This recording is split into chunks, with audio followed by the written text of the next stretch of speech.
ఒక మంచి ప్రభుత్వ ఉద్యోగం కోసం చూస్తున్నారా? అయితే ఇక్కడొక సూపర్ అప్డేట్ ఉంది. సెంట్రల్ అగ్రికల్చరల్ యూనివర్సిటీ నుంచి ఒక కొత్త రిక్రూట్మెంట్ నోటిఫికేషన్ వచ్చింది. ఇందులో స్పెషాలిటీ ఏంటంటే ఇవి పర్మనెంట్ సెంట్రల్ గవర్నమెంట్ ఉద్యోగాలు. దీని పూర్తి వివరాలేంటో ఇప్పుడు చూసేద్దాం. ఈ నోటిఫికేషన్లో ఉన్న బెస్ట్ పార్ట్ ఏంటంటే క్వాలిఫికేషన్ ఏదైనా సరే ఒక అవకాశముంది. కేవలం 10th క్లాస్ పాస్ అయినా, ఇంటర్ చదివినా లేదా డిగ్రీ పూర్తి చేసినా ఒక మంచి స్టేబుల్ గవర్నమెంట్ జాబ్ సంపాదించుకోవడానికి ఇదొక గోల్డెన్ ఛాన్స్ అన్నమాట. సరే మరి లేట్ చేయకుండా ఈ జాబ్ ఆపర్చునిటీ గురించి డీటెయిల్డ్గా స్టెప్ బై స్టెప్ చూసేద్దాం. ఈ నోటిఫికేషన్ ఇచ్చిందెవరంటే ఇంఫాల్లో ఉన్న central agricultural university.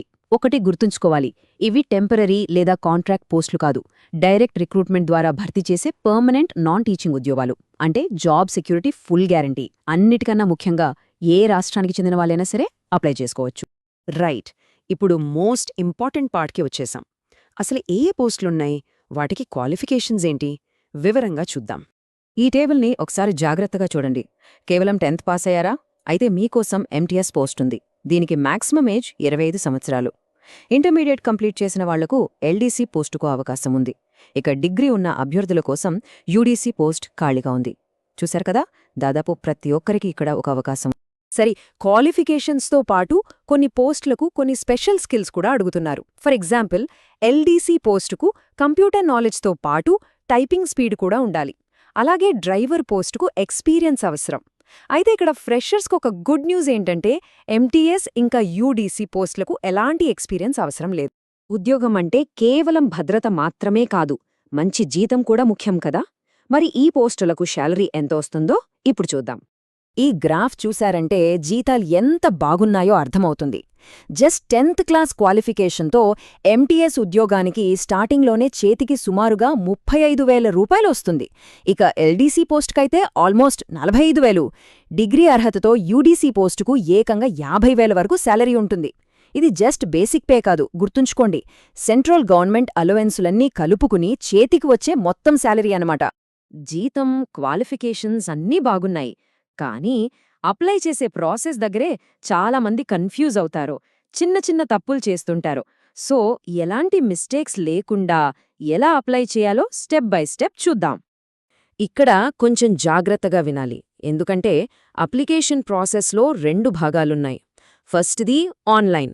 Official website cuu.ac.in లోకి వెళ్ళి అప్లికేషన్ మొత్తం ఫిల్ చేయాలి. సెకండ్ది ఆఫ్లైన్.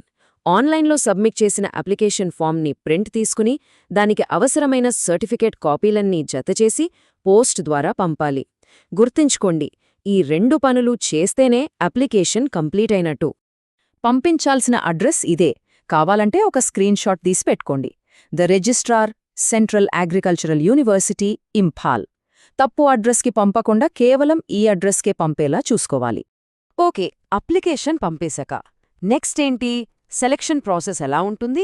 అన్నిటికన్నా ముఖ్యంగా లాస్ట్ స్టేట్స్ ఏంటి? ఆ వివరాలు ఇప్పుడు చూద్దాం. ఇక్కడ నోటిఫికేషన్లో ఒక ఇంపార్టెంట్ పాయింట్ మెన్షన్ చేశారు. అప్లై చేసిన వాళ్ళందరికీ ఎగ్జామ్ కాల్ లెటర్ రాదు. ఫస్ట్ వచ్చిన అప్లికేషన్స్ని షార్ట్ లిస్ట్ చేసి అందులో సెలెక్ట్ అయిన వాళ్లకి ఈమెయిల్ ద్వారా కాల్ లెటర్ పంపిస్తారట. అంటే ఒక రకంగా ఇది మంచి విషయమే. కాల్ లెటర్ వచ్చిందంటే కాంపిటీషన్లో ఆల్రెడీ ఒక స్టెప్ ముందున్నట్టే. ఇక రిటన్ టెస్ట్ సిలబస్ విషయానికొస్తే చాలా కామన్ టాపిక్సే ఉన్నాయి.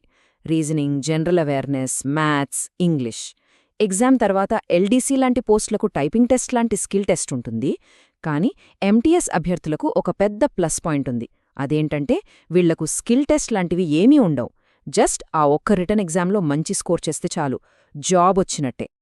ఈ 2 డేట్స్ మాత్రం ఖచ్చితంగా క్యాలెండర్లో మార్క్ చేసుకోవాలి, చాలా ఇంపార్టెంట్. కన్ఫ్యూజ్ అవ్వద్దు. ఆన్లైన్లో అప్లై చేయడానికి లాస్ట్ డేట్ February 15. కానీ అంతటితో అయిపోలేదు. మీ హార్డ్ కాపీ వాళ్లకు చేరడానికి last date February 22. So last minute వరకు వెయిట్ చేయకుండా వెంటనే పోస్ట్ చేయడం బెటర్. రైట్, ఇక ఫైనల్గా అప్లై చేసే ముందు ఆలోచించాల్సిన కొన్ని ముఖ్యమైన విషయాలు చూద్దాం.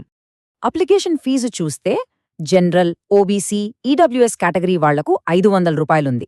కానీ ఇక్కడొక మంచి విషయం, ఎస్సీ, ఎస్టీ, దివ్యాంగులతో పాటు మహిళా అభ్యర్థులందరికీ ఫీజు లేదు, కంప్లీట్గా ఫ్రీ అన్నమాట. ఇక అందరూ ఆలోచించే విషయం జాబ్ లొకేషన్. సెలెక్ట్ అయితే ఇనీషియల్ పోస్టింగ్ ఇంఫాల్లో ఉంటుంది. ఇది సెంట్రల్ గవర్నమెంట్ జాబ్ కాబట్టి ఫ్యూచర్లో ట్రాన్స్ఫర్స్ ఉండే అవకాశం ఉంది. కానీ స్టార్టింగ్లో మాత్రం ఇంఫాల్లో వర్క్ చేయడానికి రెడీగా ఉండాలి. చివరగా ఒక్కసారి ఆలోచించాల్సిన ప్రశ్న: జీతం, పర్మనెంట్ జాబ్, ఉద్యోగ భద్రత అన్నీ చాలా బాగున్నాయి, కానీ ప్రస్తుతం ఉన్న పరిస్థితుల్లో ఇంఫాల్లో పోస్టింగ్ అనేది సరైన కెరీర్ నిర్ణయమేనా? ఈ అవకాశంలో ఉన్న ప్లస్లు, మైనస్లు బేరీజు వేసుకుని ఒక మంచి డెసిషన్ తీసుకోవాలి. అర్హత ఉన్నవాళ్లు మాత్రం ఈ అవకాశాన్ని వదులుకోకుండా తప్పకుండా ప్రయత్నించండి.